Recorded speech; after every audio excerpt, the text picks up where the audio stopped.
So hello everyone, তোমরা সবাই কেমন আছো? আশা করি ভালো আছো। আমিও ভালো আছি। আমি প্রিয়াঙ্কা। আজকে রথযাত্রা, সবাইকে রথযাত্রার অনেক অনেক শুভেচ্ছা জানাচ্ছি। আমি ঘুম থেকে উঠে নিয়ে সর্বপ্রথম জল খেয়ে নিলাম। তারপরে আমি বিছানাটা গুছিয়ে নিচ্ছি। আমার সকালের সবচেয়ে বড় আগে একটা কাজ বিছানা গুছানো। যেহেতু আমার ছোট্ট একটা বেবি রয়েছে, আমাকে বিছানাটাকে সবসময় পরিষ্কারই রাখতে হয়। তো আমি এখানে ক্যাথাগুলো গুছিয়ে নিচ্ছি। তোমাদের ওখানে গরম কেমন গো? আমাকে প্লিজ কমেন্টে বলো তো। আমাদের এখানে তো তেমনটা গরম নেই, কিন্তু বৃষ্টি হচ্ছে প্রচণ্ড।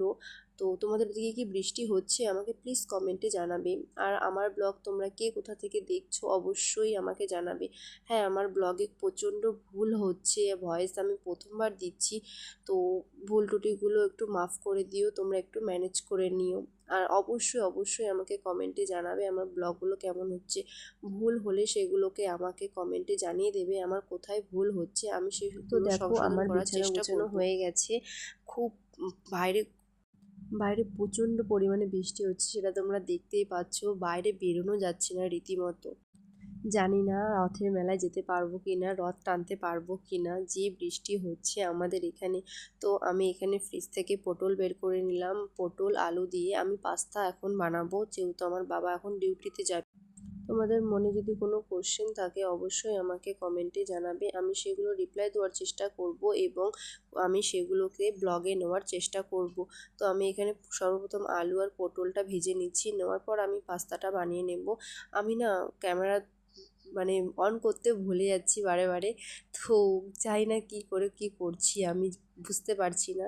তো ভুলগুলো প্লিজ একটু ক্ষমা করে দিও। আর এখানে আমি আমার মায়ের সাথে কথা বলছিলাম, মা বলছিল পাস্তা হয়ে গেছে, আমি বলছি হ্যাঁ হচ্ছে। আমি এখানে পাস্তা করে নিয়ে আমার বেবিকে আমি খাইয়ে দিয়েছিলাম, তো সেটার আমি ক্লিপ নিতে পারিনি। আর এখানে আমার পাস্তা রেডি হয়ে গেছে, আর আমি একটু পাস্তা নিয়ে নিয়েছি, আমি পাস্তা খাচ্ছি। আর আমার বাবাকে একটু আমি দিয়ে দিয়েছি, তার সঙ্গে বাবা টিফিন নিয়ে যাবে, এই জন্য আমি টিফিনও প্যাক করে দিয়েছি।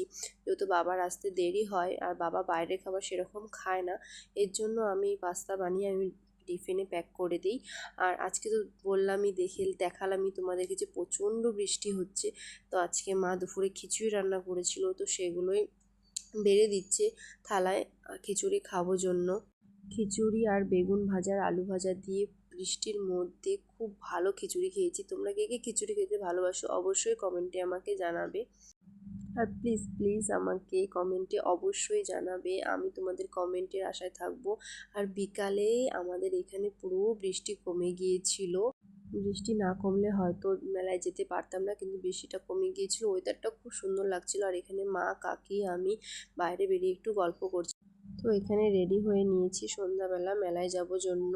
আর আমি তারপরে আগের ব্লগ আর কোনো নিতে পারিনি। এখানে মা কাকি আমি মেলায় যাচ্ছি। আর আমাদের এখানে প্রচণ্ড বড় করে রথযাত্রা হয়, যেহেতু ইস্কন আছে আমাদের এখানে, তো মেলা হয়, মেলায় গিয়েছিলাম। তোমরা সবাই দর্শন করে নাও জগন্নাথ ঠাকুরের। আর এখানে আমরা বাড়ি চলে আসছিলাম, আর কোনো ক্লিপ নিতে পারিনি। কেমন লাগলো